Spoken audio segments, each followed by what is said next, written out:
Namaste. Welcome to Kaivalya Yoga Gurukulam, or KYG as we all know it. Yesterday's vlog we talked about why is it possible that our practice of mantras may generally be ineffective. We explored the aspect of sound in the internal space in our consciousness and how we pollute that sound with other sounds, other vibrations, right? And therefore the sound energy that we want and we create for a short period we are not able to sustain it. But is that so? What is the cure for it, right? And so let me share another couple of analogies, and then we'll see how to take it from there. The first one is: have you seen a woman in or generally women in villages in India carrying pots of water or milk? And it's not just one. I said pots, right? So it's not just one pot. Some of them do one, some of them have two or three. Then they have a baby in their arms, they have another one they're holding the hands. And how do you think they are walking towards the market? You think they're just walking, just tiptoeing and terrified that it might fall? No, they are happily gossiping, singing, and they are laughing, chatting, and going as if nothing is anything. They're not doing a fantastic feat, which for you and me is a great feat because we are not used to that. So that's one analogy, keep that in mind. The other one is us driving, that you and I can relate to, right? When we drive, we are for those of us who have been driving for a while, it could be a very crowded lane. The traffic could be really high, and you have a very valuable car that you are seated in, your own car, and you are able to drive safely without hitting any other car. Now, are you holding your breath while doing that? No. You are perhaps listening to a kirtan, or you're listening to a song, or you're engaged in a deep conversation with your spouse or partner or friend who's in the car.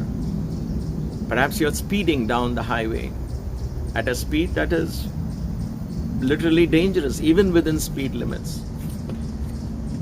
But you're not holding your breath. You're able to do that and yet be completely oblivious of the inherent danger of driving. It doesn't stop you from driving. Somehow we have learned to drive, and we have learned to allow our subconscious mind to take over that skill, allowing us to focus on other things. So the capability of doing that is there with us. Now you can apply that to many other talents as well, correct? A mother can be cooking food, and yet her ears are tuned to the baby in the room, perhaps 2-3 rooms away, who's fast asleep and whose little whimper or a cry could attract her attention, how she's able to tune into that and yes, not lose focus on the cooking and on the flames that she's working on and things like that, or cutting vegetables with a sharp knife. So that inherent capability that we can handle this is there in us. So let us not tell ourselves or fool ourselves that we are not able to concentrate, we are not able to do this kind of thing when it comes to mantra chanting. All right, so these analogies are clear. Mantra, what does it mean? Manana trayate iti mantra. Manana and traya. Manana and trayate together is called mantra. Mantra is a combination of two words. One is manana. Manana is loosely translated as contemplation, as rumination, and so on. But we'll come to that. Trayate is protection. It protects. It creates an ambience where you feel undisturbed.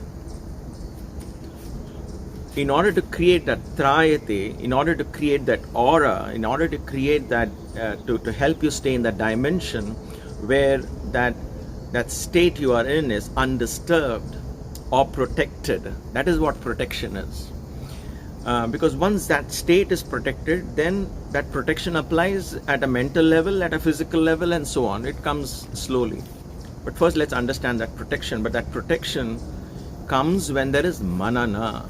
Manana is, there is a constancy in manana. It's not a snap of the finger type thing. It is, you are into that complete mindful, focused attention. So the first day when you got into the car to drive, you were not listening to kirtans and you were not chatting with your friends. You had an instructor perhaps next to you, maybe your dad, maybe your elder brother, maybe your sibling, maybe your friend, maybe it was a driving instructor. What did we do? We were completely mindful, focused of every single thing we had to do. Think of that first time you sat on the seat. You had to adjust the rear view mirror, the side mirrors on both sides. You had to pay attention to releasing the clutch slowly and pressing the gas pedal, and we made so many mistakes. We kept practicing. We had to change gears at the same time, and we had to keep eyes on the road, eyes on the traffic. So at first it was overwhelming. It was not easy the first day. But then slowly, did you give up practice for that? No, we didn't, right? We kept at it. And then slowly we learned to drive. And slowly we were able to put all of that. Because of that mindful focus manana that we did, the ability to drive began to protect us. There was a trayate that happened there. A protection. That means my ability to drive is going to protect me. Because now I have quote unquote mastered. I mean, we do make mistakes, and God forbid you don't, and we might end in a ditch or do something like that. But if we practiced well, if we have applied a complete mindfulness in attaining a degree of mastery in driving, then we are driving at the same time. We are able to contemplate on other things, we are able to talk other things, we are able to listen to other things. Our senses are engaged, can be engaged to some extent, correct? So what happens in mantra chanting is when we practice, again the key is practice, constancy, continuity, regularity, and an extended period that is required to achieve a level of mastery in the chanting of a mantra. So if you chant it for 3 minutes and 5 minutes, it's not going to work. It's not going to work. How much time did you spend learning to drive? At least an hour a day, right? At least 45 minutes, half an hour you spent learning to drive, and then you challenged yourself to drive in different situations. So think about that. So when we practice regularly for an extended period with one mantra or two or any kind of mantra, you take that. But when you are chanting it, then you dive into it completely. Mindfulness is the key. When we are able to do that, then we enter into that zone, into the vibrational pattern of that mantra, into that dimension, as it were. And then we completely allow ourselves to be absorbed in that state. That is as good as learning to drive a car. That is as good as learning to hold 4 pots on top of your head. That is as good as learning to balance on a rope, do tightrope walking, or anything else that you have already learned to do in our everyday life. So when we learn to do that, and that is what requires practice. So what is the key here? The key is not to shut off the rest of the world from our day-to-day life. Like I said yesterday, it's not possible. It's possible, but it's not probable. So how do we function on an everyday life, interacting with people, perhaps watching our televisions and all of that, and yet hold a part of our consciousness, if you will, a part of our inner space, like an altar. An altar has to be inside, and that altar is undisturbed, that anytime I want, I can go into that altar in my inner space, and again bask in the glory of the mantra that I chanted. So I have to create that altar. And to create that altar within, I have to practice every day and attain a level of mastery and then maintain that. If you give up driving for 10 years and come back to it, you're going to once again go back. It'll take a while for you to drive, correct? It is the same thing. You can't say, I have achieved mastery in, I did a mantra 300,000 times, I have achieved mastery, I've got great dreams, I had this great experiences, the mantra is activated, and I'm done. No, that is just the beginning. The mantra is kept alive as long as you chant. So, practice is the key. Constancy is the key. Think of an extended period, 48 minutes, at least, if you can, and if you're serious about creating this altar within. This altar here is far, far, far more important, far, far more powerful than the altar outside, in your room, in your home, or far more important than a temple. Okay. Now you would say, Baba said, just chant Gayatri 3 times. Why am I going to spend 48 minutes? Well, there is a trick in that. It was a carrot and stick approach Baba has used. In order to chant that 3 times mindfully, you may have to chant it 98 times to get to that spot.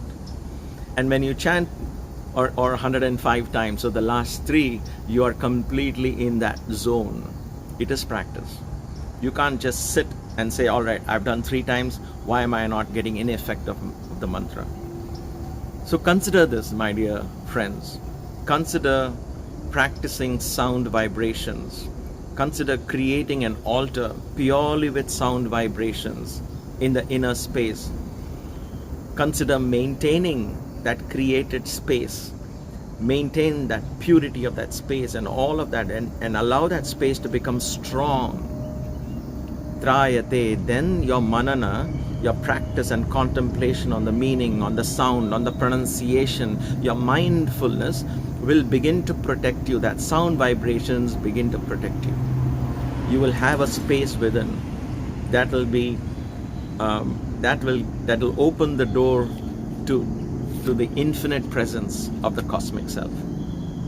I hope this was useful. Please share your thoughts in the comments below, and let us engage in this kind of conversations, if possible, on a daily basis. Thank you for taking time to watch. Namaste.